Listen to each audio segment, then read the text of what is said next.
Olá, pessoal, estamos de volta. Vamos dar continuidade, né, à nossa disciplina de paciente crítico, né? Sabemos aí, né, que temos várias questões pertinentes, né, dos cuidados da enfermagem relacionados a esse paciente crítico. Então, nessa unidade 5, né, nós vamos estar trabalhando aí, né, algumas técnicas, algumas questões aí, né, que são aplicadas aí, né, para o paciente crítico aí, principalmente dentro do intra-hospitalar, né, que vai ser principalmente na unidade de terapia intensiva, tá?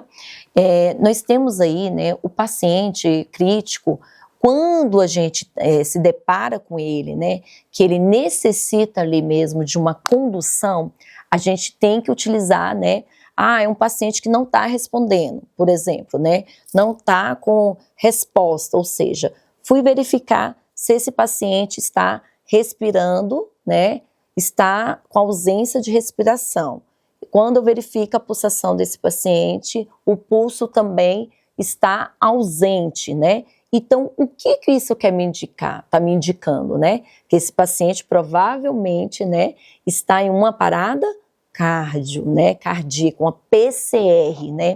E é de extrema importância, porque nós temos muitas PCRs que vão acontecer aonde? Na unidade de terapia intensiva.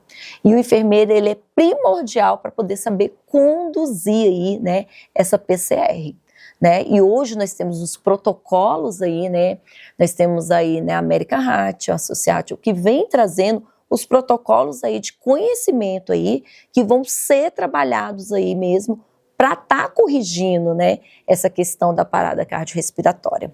Então eu preciso, né, ter o conhecimento ali, né, da cadeia de sobrevivência. Então o que vem trazendo essa cadeia de sobrevivência, né? Que ao mesmo tempo foi detectado ali que aquele paciente está em parada cardiorrespiratória, chamei ele, senhor, não responde, né? Imediatamente eu tenho que chamar a equipe médica, né, a equipe que vai estar ali, e já peço para trazer o quê? Carrinho de parada. Numa unidade de terapia intensiva não pode faltar um carrinho de parada, né? O que compõe esse carrinho de parada? Né? Nós vamos ter ali na parte superior um DEA ou um cardioversor, nas gavetas posteriores nós vamos ter ali, né, todo o equipamento, as medicações, que são medicações ali utilizadas em PCRs, as principais são né, as medicações ali, né, os vasoconstritores, vasodilatadores, né, que vão ser utilizados, tá, nessa questão aí, né, na PCR. Nós vamos ter, né, posteriormente nessas outras gavetas aí, né, material aí, né, de intubação na parte, né, via respiratória e avançada, né, que é denominada, né, e alguns equipamentos ali que vão ser necessários ali. Por isso que é de grande importância o carrinho de parada. Então, toda unidade de terapia intensiva tem que ter o seu carrinho de parada. E o enfermeiro, ele é totalmente responsável pelo acompanhamento e reposição desse carrinho de parada.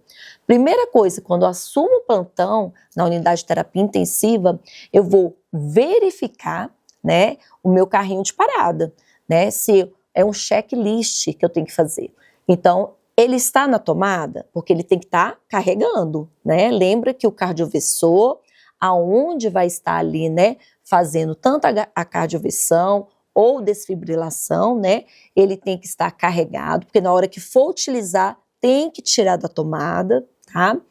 Eu tenho que verificar o laringo, né, então o laringo vai ser aonde, né, vai ser utilizado, o médico utiliza para fazer intubação. E esse laringo tem pilha? Porque já pensou? Se ele não tiver com a pilha, na hora que for entubar, o médico fala, pega o laringo, né? E tá sem pilha, não tá funcionando. Então, são questões que não dá, né, para ser arrumadas no momento, né? Tem que já estar tudo pronto, né? Ou seja, quando a gente fala que o paciente está em uma parada, uma PCR, cada hora a gente fala que é cérebro. Ou seja, ali ele está ficando uma sequela. Então, quanto mais tempo ele ficar numa parada uma parada cardíaca, mais lesões cerebrais ele terá, tá? E essas lesões ali, quando a gente fala ali, a partir dali, né, de 2 minutos, começa em 2 minutos, ele já ter ali possíveis sequelas, tá? 6 minutos, ele já vai ter sequelas. Então, se eu não tenho uma intervenção rápida, ágil, né, eu realmente posso perder aí, né, esse meu paciente aí, ele entra em um protocolo de morte encefálica, ou até mesmo ele para, não volta, né? Então, eu preciso agir. Foi detectado? Chama a equipe médica, né?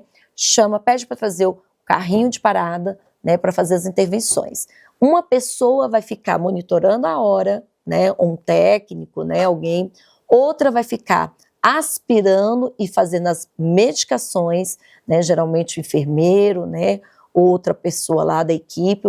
O médico vai estar ali também auxiliando, né, fazendo a questão da RCP, as compressões torácicas ali, né?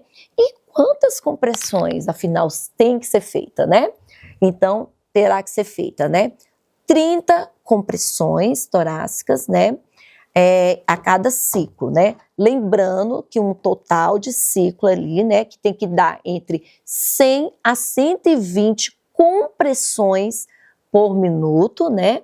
Sem ter nenhum tipo, não pode ser interrompidas, porque senão, se elas forem interrompidas aí, né, nós tivemos uma nova, a American Heart, ela trouxe uma nova resolução aí, né, teve essa questão que não pode estar interrompendo, tá, porque senão vai ter mais lesões, aonde vão fazer, né, todos esses ciclos.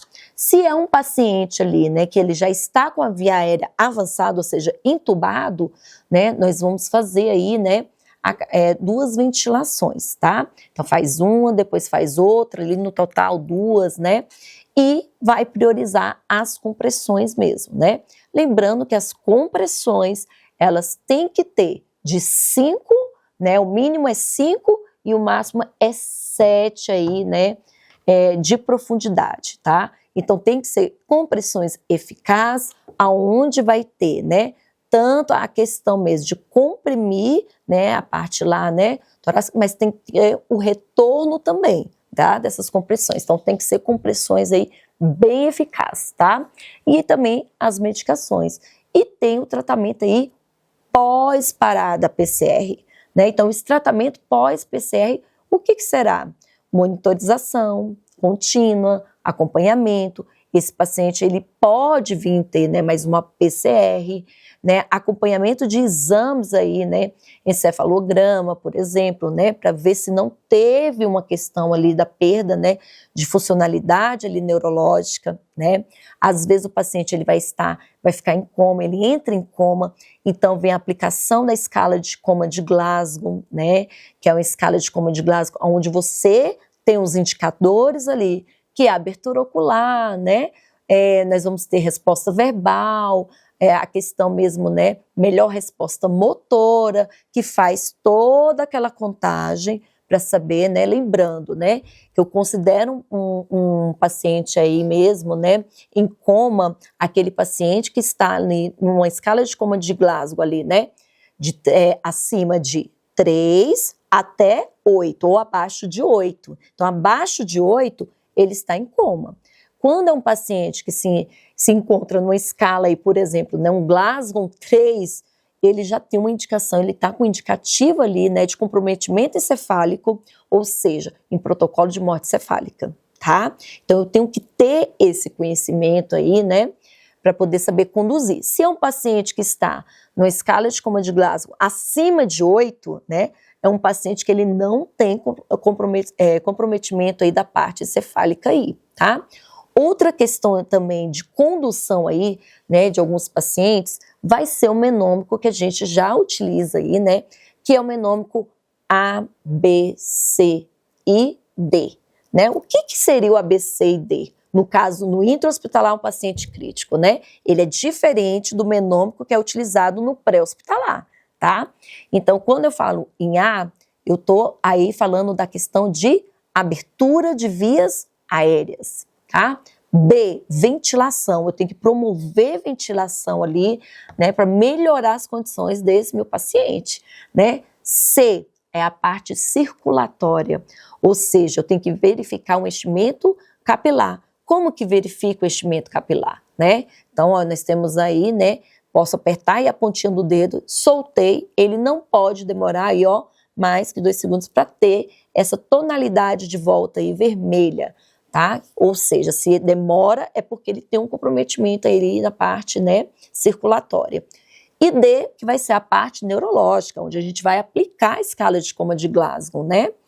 E aí, nós temos aí também o E, né, que é utilizado no atendimento pré-hospitalar, e o X, né, que vem trazendo com a contenção aí, né, de hemorragias exossanguíneas aí, que é também no atendimento pré-hospitalar, tá?